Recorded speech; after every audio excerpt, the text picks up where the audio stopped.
하겠습니다. 저 이거 찍은 거 유튜브에 하루 동안 공개도 해드리니까요. 못 보신 분들은 그거 이용하시면 될 것 같고요. 지금부터 다시 녹화하면서 진행하도록 하겠습니다. 그래서 오늘 여러분들하고 같이 살펴볼 것은 석회화 건염이에요. 자, 제가 재미있는 이야기 하나 해드리도록 할게요. 석회화 건염 같은 경우에서 예전에 제가 병원에 있을 때 얘기인데 이제 후임 치료사분이셨어요. 후임 치료사분이 이제 환자분이 석회화 건염이라는 것을 진단을 받고 와서 물리치료를 받고요. 그 다음에 이제 운동 처방이나 이런 것들을 교육해 주는데 그 친구가 석회화 건염에 대한 정확한 정보를 알지 못하고 그로스하게 알고 있던 친구였었나 봐요. 그래서 환자분한테 말을 하는 것이 이 석회화 건염은 우리 건에 석회 덩어리가 끼었다. 그러니까는 우리 관절이나 뼛속 안에 돌멩이가 들어있다라고 생각하면 된다. 그렇기 때문에 이렇게 총알이 살에 박혀 있는데 움직이면 얼마나 아프겠느냐. 그렇기 때문에 절대 움직이지 말라는 정보를 주었습니다. 자, 이 정보가 맞을까요? 틀릴까요? 석회화 건염, 움직이면 된다. 1번, 움직이면 안 된다. 2번, 한번 입력 부탁드려 볼게요. 석회화 건염 환자들 어깨를 움직여야 한다. 1번, 움직이지 말아야 된다. 2번입니다.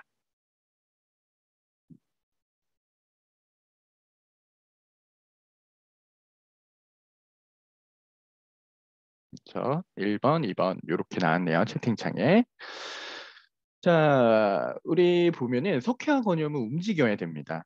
네, 그래서 지금 우리가 석회화 건염에 대해서 가지고 있는 잘못된 상식이라든지 이런 것들을 오늘 한번 정리하는 시간 갖도록 할게요. 알고 보면은 어려울 것은 아무것도 없습니다.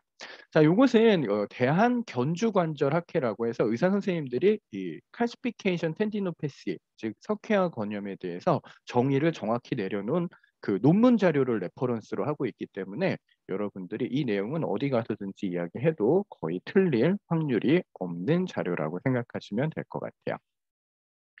자, 일단 원인부터 보겠습니다. 우리 석회화 건염의 원인이 있으면 좋겠는데 원인을 모르는 질병입니다.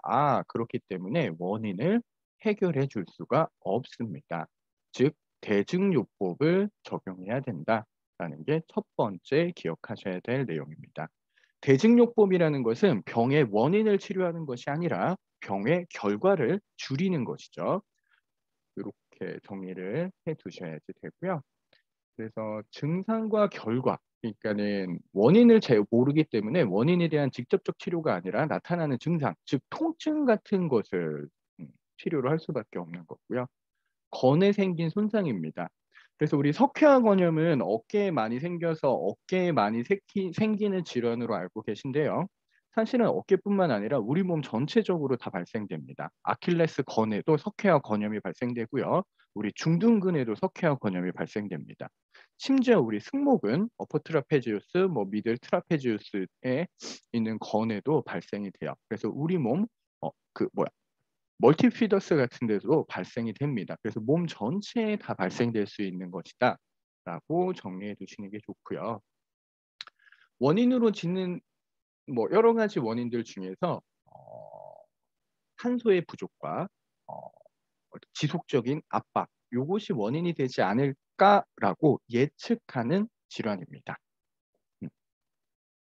자, 이런 석회화 건염에 대해서 논문적으로 이렇게 조사해 놓은 자료가 있어서 여러분들에게 소개시켜 드리면은요.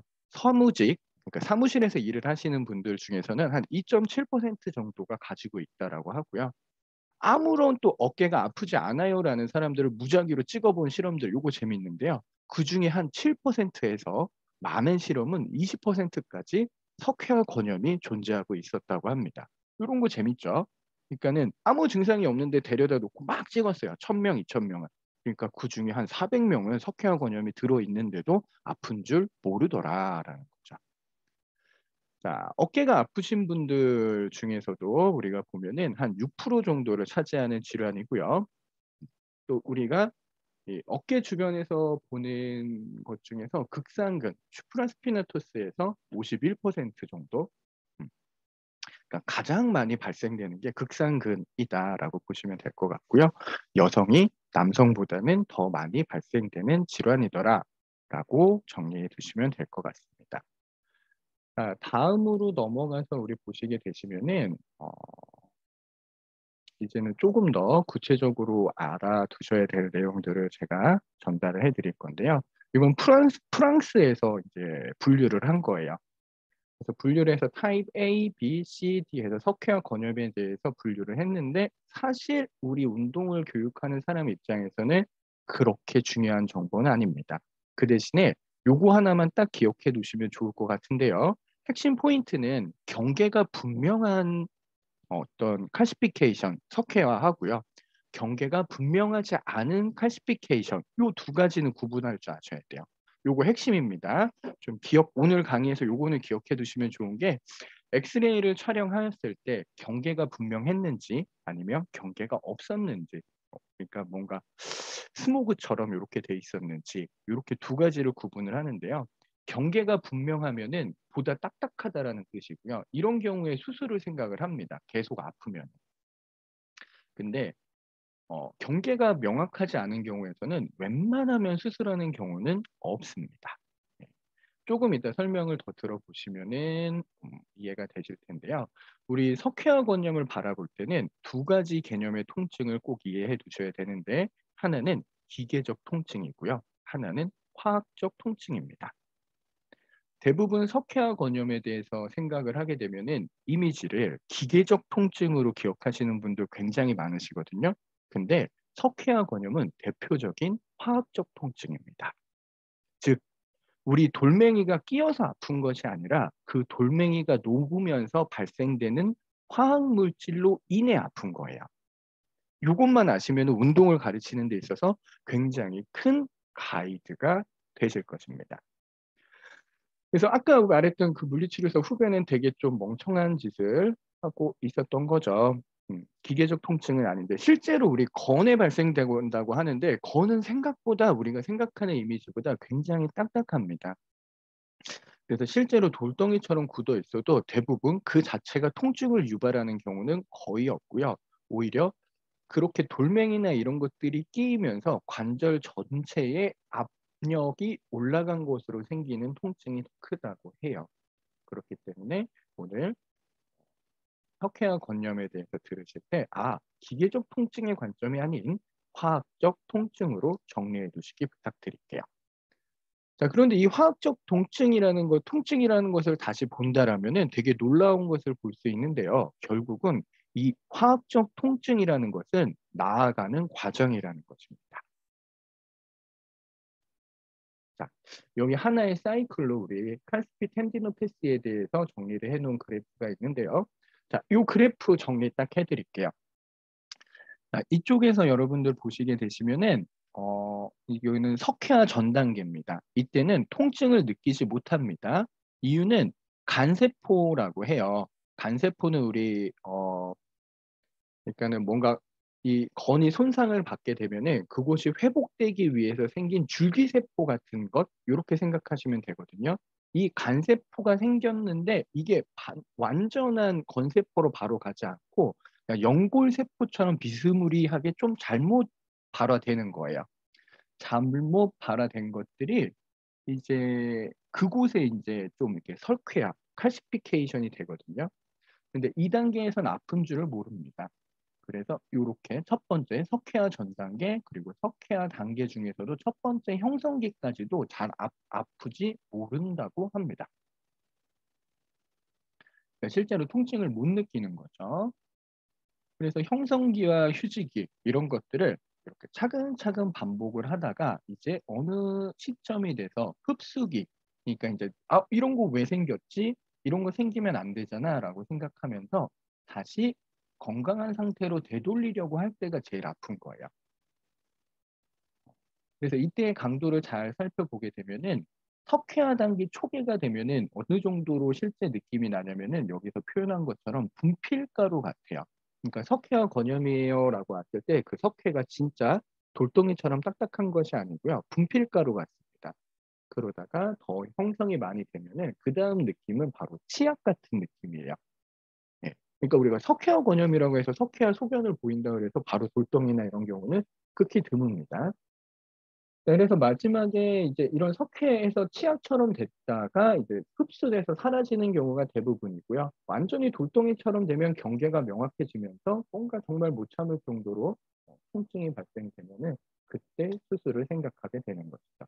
하지만 대부분은 사이클이 돌아가면은 정상으로 돌아오게 된다. 그래서 여러 가지 석회화를 거쳤다가 석회화가 없어지는데 석회화가 돼서 돌이 생길 때보다는 돌이 사라질 때가 더 아프게 느껴진다라고 정리하시면 될 것 같습니다.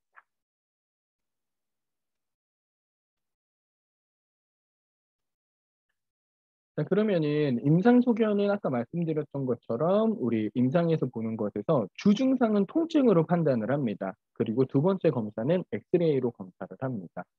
그래서 통증과 엑스레이로 우리는 병을 검사를 하고요.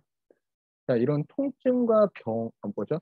음, 이 통증이 없다면은 아무리 그 석회와 소견이 커더라도 처치는 하지 않습니다. 그냥 언젠가는 사라지겠지라고 생각하면서 지켜보는 질환으로 생각하면 되는데요.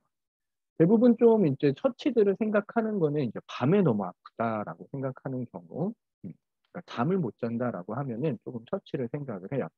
그래서 대부분 석회화 권형 가게 되면은 약으로 처방을 하고요. 아니면 뭐 여러 가지 치료 방법이 있는데 그건 뒤에서 저희 살펴보도록 할 거고요. 요 패솔로지 요거는 조금 복잡하니까 넘어가서요. 바로 여러분들한테 치료 가이드부터 말씀을 드릴게요.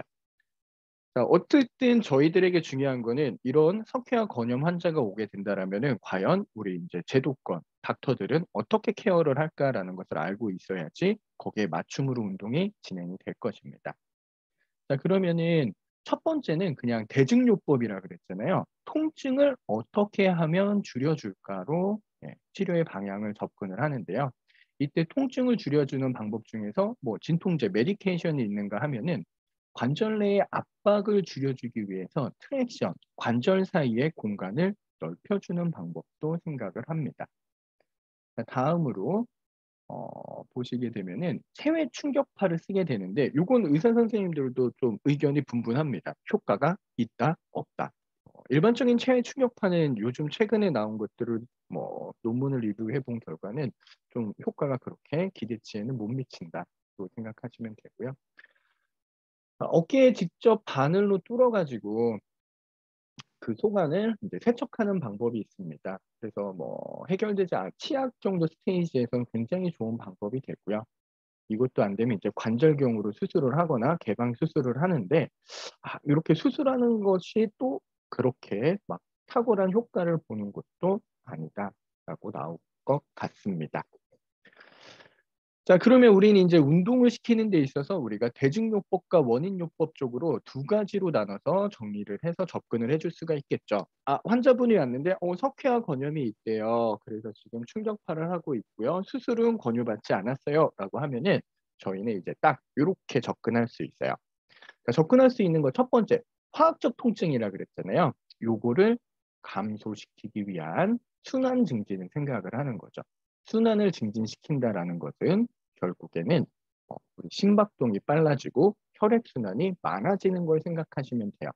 이게 첫 번째 운동 가이드로 저희가 제시할 수 있는 방법이고요.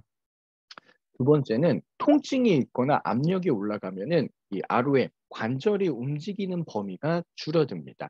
그래서 요거 두 번째 거는 관절이 움직이는 범위가 줄어들지 않도록 만드는 것이 핵심입니다. 자, 움직이다 보면 어떤 방향으로 아까 극상근 같은 경우에서 아프다 그러면은 위로 들어올리는 외전 동작에서 통증이 오겠죠. 그러면은 이런 부분에서 통증이로 인해 구축이 생기지 않도록 막아주는 게 두 번째 방법이 됩니다. 자, 순환 증진과 기계적 통증 감소를 위해서 경직을 해소해 줘야 됩니다. 이게 통증이 있는 부분은 근육의 톤, 머슬이 다른 부위보다 더 팽팽해지는 증상이 자연스럽게 나타나는데 이 경직을 해소해 주기 위한 운동 방법을 고민하셔야 됩니다. 자, 그리고 네 번째로는 감압이 필요한데요. 관절 안에서 원래는 없던 불필요한 것들이 생겨났잖아요. 그렇기 때문에 관절 사이 공간을 충분히 확장하고 넓혀줄 수 있는 방법을 생각해 하셔야 돼요. 또 마지막으로 미래적으로 봤을 때 통증이 있는 부위는 근육이 약해집니다. 약해지고 힘이 사라지기 때문에 이 근위축을 예방하기 위한 전략으로 이렇게 로 운동을 가이드해 간다라고 생각하시면 될 것 같아요. 그래서 여기 보면은 화학적 통증을 직접 해결할 수 있는 원인, 그리고 아니면 증상을 감소시키는 대증 두 가지로 나눠서 우리는 접근을 할 거고요. 각각에 맞춰서 운동에 가이드를 해준다라면은 뭐 크게 어렵지 않지만은 결국에는 재활에 성공하는 운동 가이드를 형성하실 수 있을 것입니다. 아시겠죠? 자, 그래서 오늘은 제가 이렇게 해서 음, 어, 뭐였죠? 석회화 권역에 대해서 좀 알아보는 시간 가져보았습니다. 어떻게 도움이 되셨을까요? 도움이 됐으면 1번 부탁드릴까요? 자, 혹시 궁금하시거나 네, 궁금하신 점 있으면은 질문 잠깐 받아볼까요?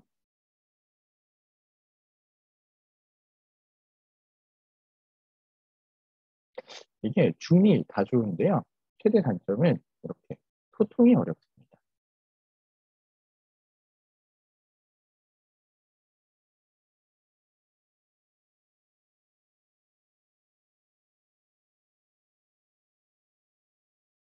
음, 음, 좋습니다.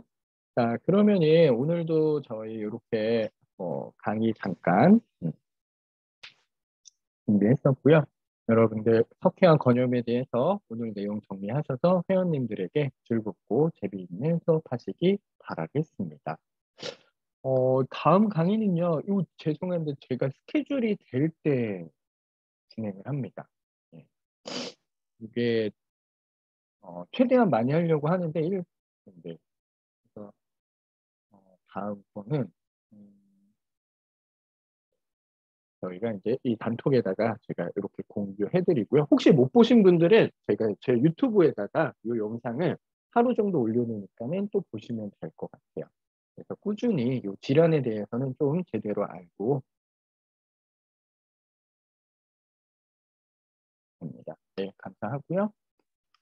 김민재 선생님, 어깨를 움직이실 때마다 통증을 호소하셔도 운동은 계속 진행해도 되나요? 안 되죠. 네, 통증은 내가 감별할 수 있으면 진행을 하시는 거고요. 감별을 할 수 없으면은 진행하시면 절대 안 됩니다. 그래서 이거를 페인 리딩이라고 하거든요.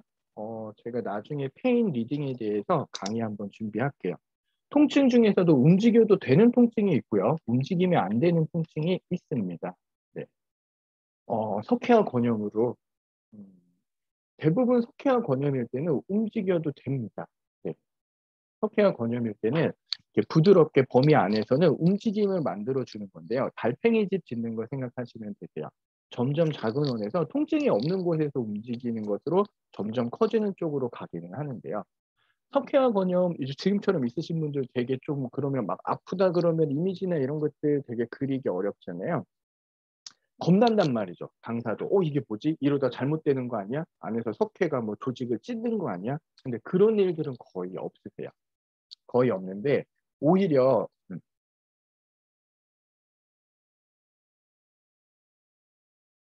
네.